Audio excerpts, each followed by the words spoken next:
Ini ada satu pertanyaan masuk terkait kitab-kitab yang harus dipelajari oleh orang yang baru hijrah apa saja. Tentunya memang semua itu harus dimulai dari meluruskan akidah, ya, meluruskan keimanan, karena akidah ini adalah motor yang menggerakkan kita untuk berbuat, untuk beribadah. Allah membuat perumpamaan yang sangat indah dalam Al-Quran terkait akidah dan pengaruhnya. Alam tara di surat Ar-Ra'd ayat kalau nggak salah 24 atau enggak 14 kalau nggak salah. Alam tara kaifa daraballahu mathalan kalimatan thayyibatan kasyajaratin thayyibah asluha thabitun wa far'uha fis sama' tu'ti ukulaha kulla hinin bi'idni rabbiha ila akhiril ayat. Tidakkah engkau wahai Rasulullah SAW memperhatikan bagaimana Allah membuat perumpamaan kalimah thayyibah yang dijelaskan dalam tafsirnya oleh Nabi sendiri, yaitu la ilaha illallah. Itu kan kalimah thayyibah. Itu perumpamaannya seperti kasyajaratin thayyibah, seperti pohon yang baik, dan ditafsirkan oleh Nabi dalam hadis yang sahih, yakni nakhlah, pohon kurma. Pohon, semua pohon itu ada bagian yang terlihat, ada bagian yang tidak terlihat, ya enggak? Bagian yang enggak terlihat itu apa? Akar. Enggak kelihatan akar pohon itu. Tapi punya akar enggak? Harus punya. Kalau dia bisa tegak, apalagi besar, batangnya kokoh, cabangnya menjulang tinggi, sudah begitu dia menghasilkan buah-buahan yang banyak, yang manis. Setiap musim panen kita bisa pastikan dia punya akar yang sehat, kuat, menghunjam ke dalam. Makin tinggi pasti akarnya juga makin kuat, makin kokoh. Iya kan? Akar itu akidah. Asluha thabitun. Asal itu maksudnya akarnya. Thabit, kokoh, kuat. Walaupun enggak kelihatan. Jadi kita bisa menilai akidah seseorang dari yang kita lihat. Makanya akidah itu bukan klaim, tapi bukti real. Sikap itu menunjukkan bagaimana akidah.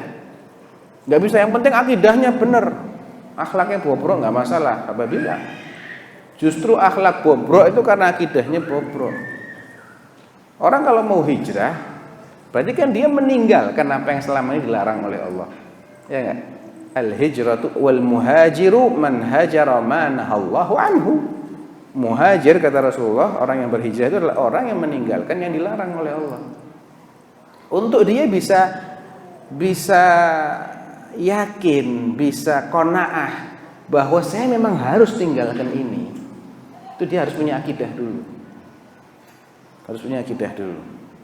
Pertama dia harus mengenal Allah Subhanahu wa taala dan mengenal Rasulullah sallallahu alaihi wasallam. Karena yang nyuruh dia untuk meninggalkan ini kan Allah atau Rasulnya.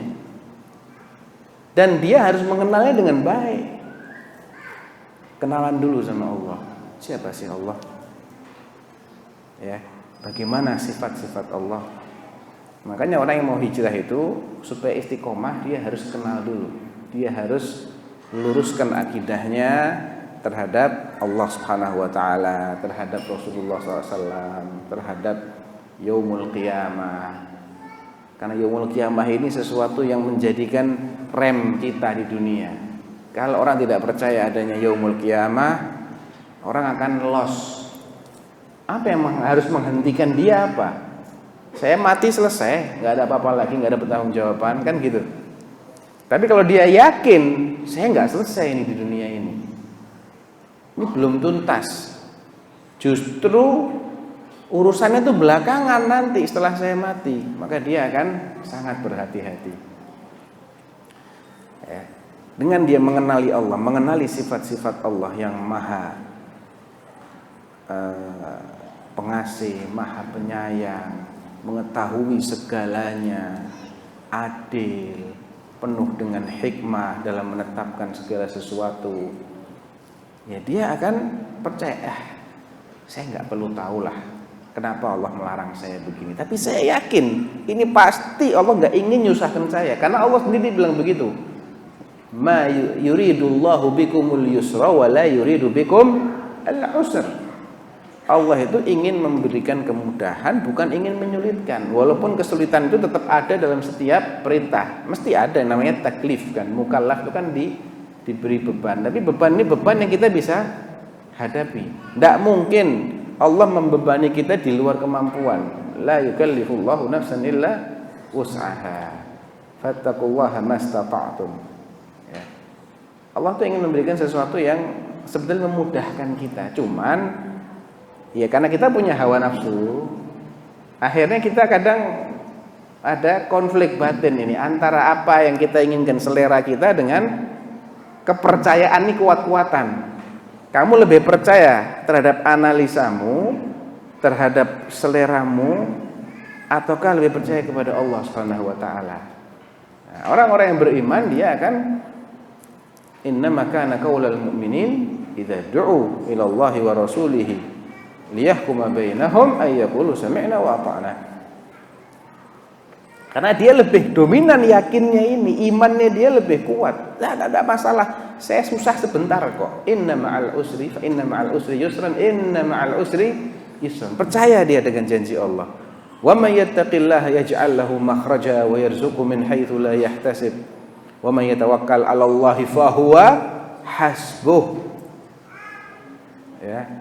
Wa may yattaqillaha yaj'al lahu min amrihi yusra. Janjinya Allah banyak. Takwa saja sama Allah, laksanakan perintah Allah, jauhi larangan Allah, Allah akan beri kamu jalan keluar dari kesulitanmu.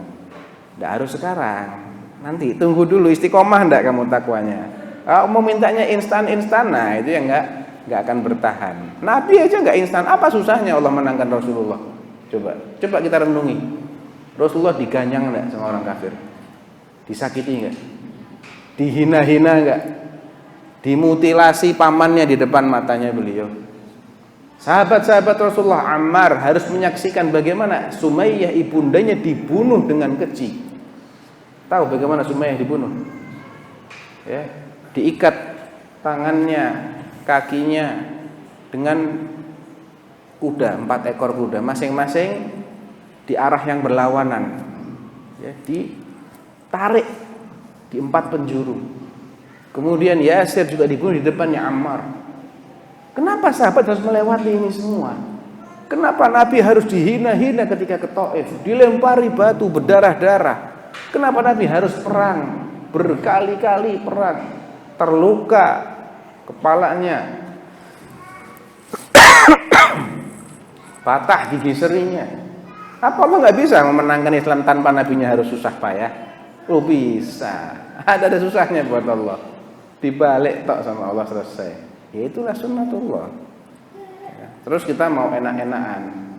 Am hasibtum an tadkhulul jannata walamma ya'lamillahu walamma ya'tikum mathalul ladzina khalau min qablikum massathumul ba'sa wad-dharra wazulzilu hatta yaqula ar-rasul wal ladzina amanu ma'ahu mata nasrullah ala inna nasrullahi qarib. Ya, turunnya pertolongan Allah itu di last minute. Biasanya begitu memang. Last minute, makanya diuji itu sampai titik terakhir. Kalian ngira bakal masuk surga begitu saja, padahal kalian belum mengalami ba'sa wadh-dharra, berbagai macam kondisi-kondisi yang tidak menyenangkan, kelaparan, kemiskinan dan lain-lain. Padahal orang-orang sebelum kalian semuanya ngalamin itu. Sampai-sampai para rasul dan orang-orang yang beriman bersamanya itu saking lamanya nih mereka dalam kondisi yang berat ini, mereka kapan ya datangnya pertolongan Allah. Nah, itu dekat, pertolongan Allah itu dekat. Kalau sudah begitu itu dekat. Hatta idza stai'asar rusulu wa dhannu annahum qad kudzibu ja'ahum nasruna. Ketika para rasul sudah putus asa, ya Allah, kayak sudah ada lagi yang percaya sama kita orang ini. Ya, wah, semua orang sudah bilang kita ini bohong. Justru ketika itu datang pertolongan kami. Jadi kita pahami lah, makanya kita kenal dulu sama Allah, kenal sama maunya Allah itu gimana. Jangan maunya kita, maunya Allah dong. Kan yang ngasih pahala Allah. Ya, kita harus tahu maunya Allah gimana, aturan mainnya gimana nih ya Allah. Ya kamu percaya dulu dong, kita ini Allah ini adil, Allah Maha tahu, Allah Maha bijaksana, Allah itu pengasih. Allah tuh nggak ingin kita ini susah-susah. Allah nggak butuh sama susah-susahnya kita, enggak. Ya. Man jahada fa innama yujahidu li nafsihi. Siapa yang berjihad, mengorbankan nyawanya itu untuk kepentingan dirinya, bukan untuk Allah. Allah nggak butuh sama nyawa kita, nggak butuh sama ibadah kita, enggak. Nah, kalau kita sudah kenal, maka Allah pasti akan memberi jalan keluar. Cuman kapan itu terserah Allah. Terserah Allah. Kita istiqomah aja, istiqomah aja. Ya. Jadi itu yang pertama kali harus dipelajari kitab-kitab akidah pada umumnya. Karena istiqomah itu adalah buah. Kalau akar kita masih lemah, akarnya baru akar serabut, belum cukup kuat kita. Ya, kena angin sebentar, udah tumbang. Ya, perkuat akarnya, nanti dia akan tegak, dia akan berikan buah yang manis.